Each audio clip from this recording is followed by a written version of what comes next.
is Betbys, and I teach third grade at Mary B. Austin Elementary, and I'm so excited to be able to teach to all the third graders today. So I am going to be teaching reading, and we are going to be working on the standard which asks us to recount a story. And the word recount means to retell.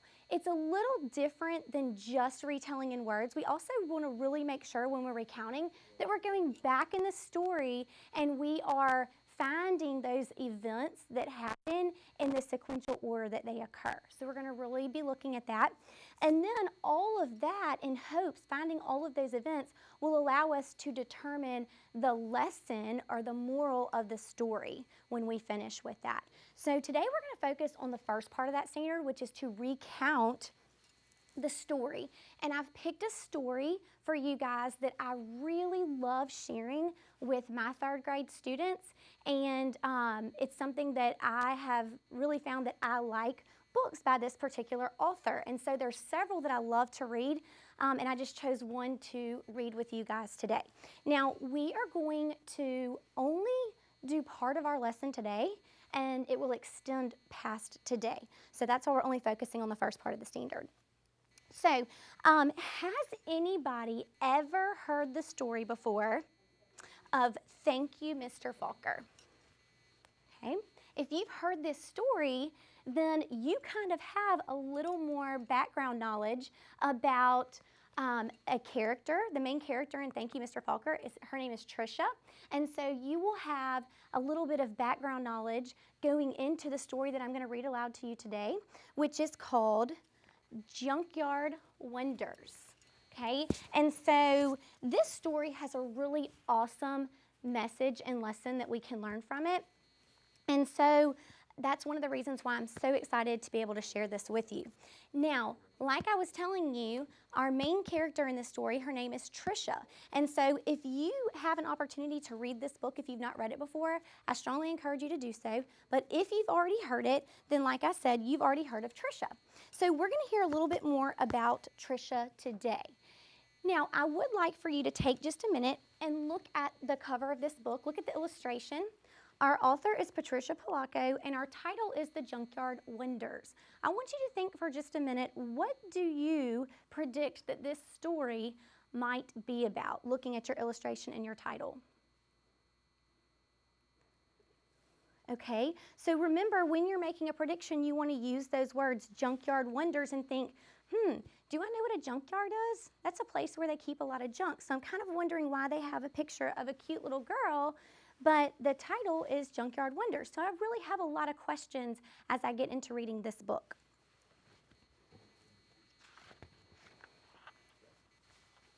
So as I read, I want you to pay attention to our characters, our setting, our problem, and then those events, okay? All of those events are going to be part of the problem, and we want to really pay attention to those so that when we finish, we can take some of those and put them on this chart that I've created, okay?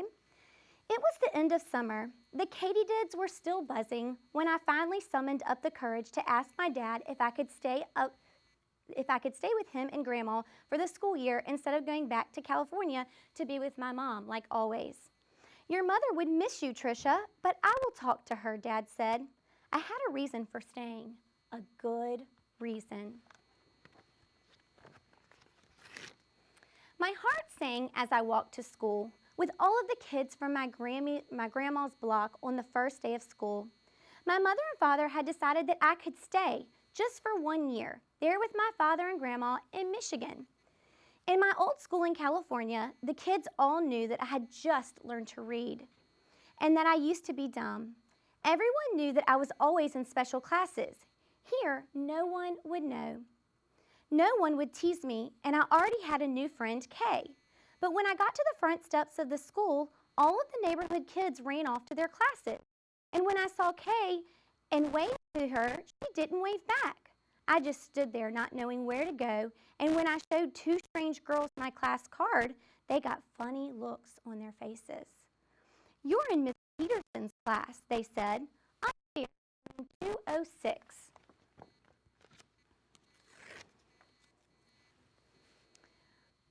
Room 206. I found it. In the classroom, a gawky boy I'd never seen before yelled out, "Hey, the name's Tom. Not spelled T-O-M, but T-H-O-M. Sit here next to me." He had huge dark-rimmed glasses that magnified his eyes. I sat down and looked around. Everyone seemed really different in one way or another. I couldn't put my finger on it. I like the details that Patricia Polacco uses to help you really be able to picture and visualize what she's saying. She uses really good descriptive words. Suddenly, everyone snapped to attention. Our teacher was standing in the doorway. Short and stout, she seemed a little scary, brusque. Okay, and brusque means like just real straightforward. But her eyes were friendly. I was sure of that. She walked up to the podium at the front of the room and slammed an enormous dictionary on top of it. Then she adjusted her glasses and without saying hello or how are you, she started reading in this no-nonsense voice. The definition of genius, she began. Genius is neither learned nor acquired. It is knowing without experience. It is risking without fear of failure. It is perception without touch. It is understanding without research. It is certainty without proof. It is ability without practice. It is invention without limitations. It is imagination without boundaries. It is creativity without constraints. It is extraordinary intelligence. Then she took a deep breath and slammed the book shut so hard it sounded like a gunshot. Welcome to the junkyard. I am your teacher, Mrs. Peterson. She started walking around the room looking at each of us. I want you all to write the definition on the blackboard, post it on your mirrors, look at it every day, memorize it, because that definition describes every one of you.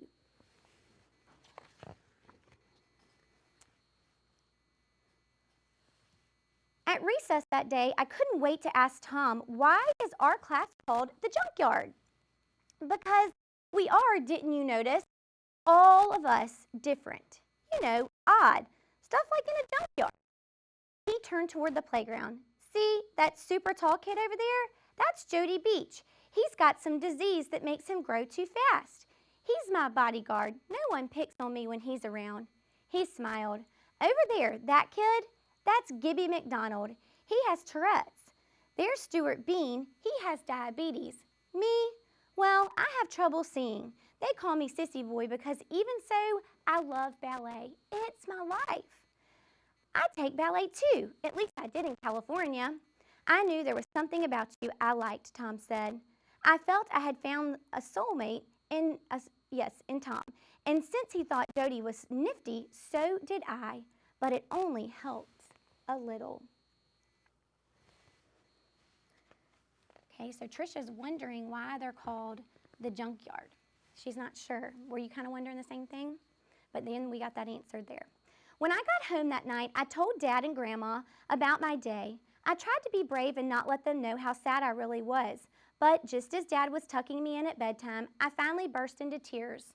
Oh, Daddy, I've been put in special classes again. It's called the junkyard. Junkyard? What junkyard? My dad asked. That's what everybody calls our class. Darling, my dad said, you are not a quitter. Stick it out for a month. If the class doesn't get better, I promise I'll send you back to California. I didn't tell him that when I tried to sit with Kay and her friends at lunch, she said junkyard kids couldn't sit at their table. So she's down about being in this class where she feels, you know, different than everyone else. And then her friend, who she thought was her friend, isn't being very nice either. The next day, Mrs. Peterson arrived in class with a basket full of small glass bottles. Today, she said, we are going to determine our tribe. She gave us each a vial. A vial is a small glass container, usually for a liquid of some kind. Tip some of the liquid on your wrist. Smell. Some of you smell like lemons, some cinnamon, some almonds. Now, can you smell someone who has the same scent as you? They will be part of your tribe for the year. I sniffed my own wrist. Vanilla. We all strolled around the classroom sniffing each other's wrist.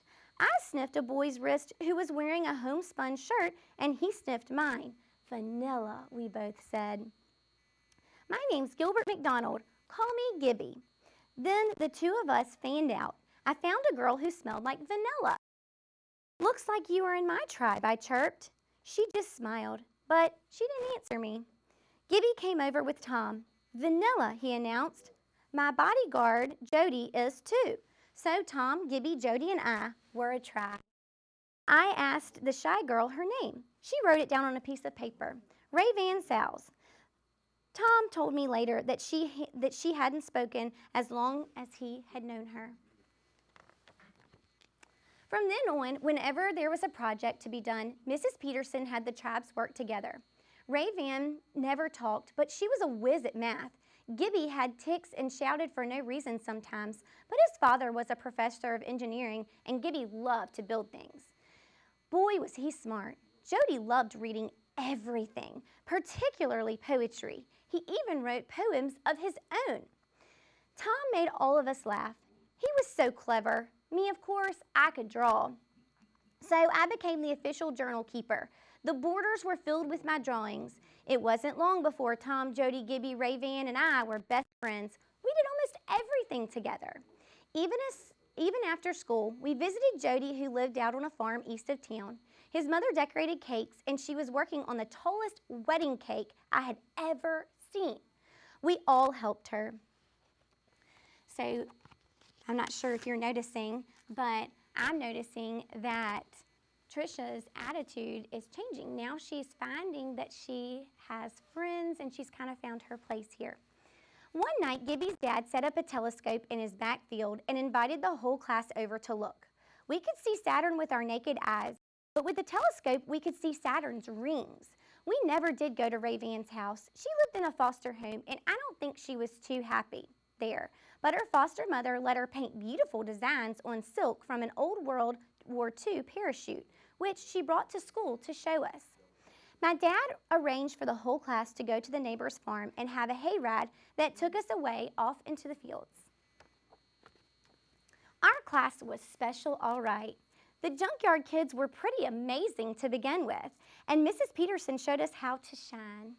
She even helped us make badges that said the Junkyard Wonders. So you can be proud of who you are, she said. That day we got the badges, this mean boy came running up to us.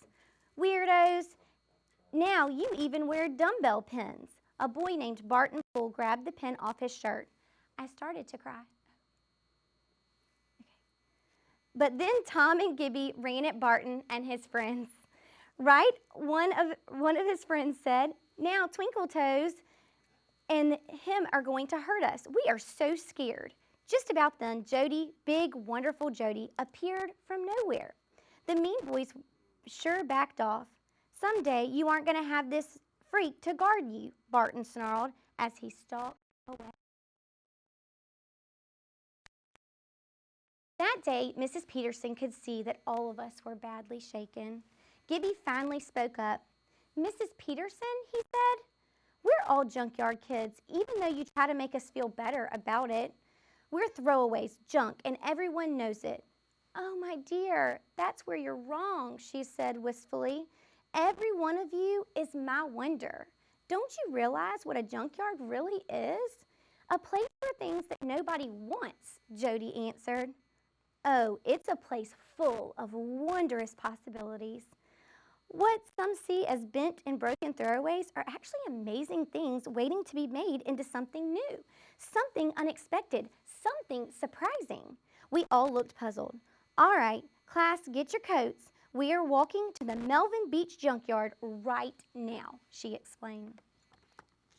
Okay, so if you notice, what I love about Mrs. Peterson is that she really knows her kids, and she, you know, when you really look at her character traits, she's really a great, you know, she's a great teacher. She's a great person who wants to build these children up when she knows that, you know, they haven't always had that opportunity.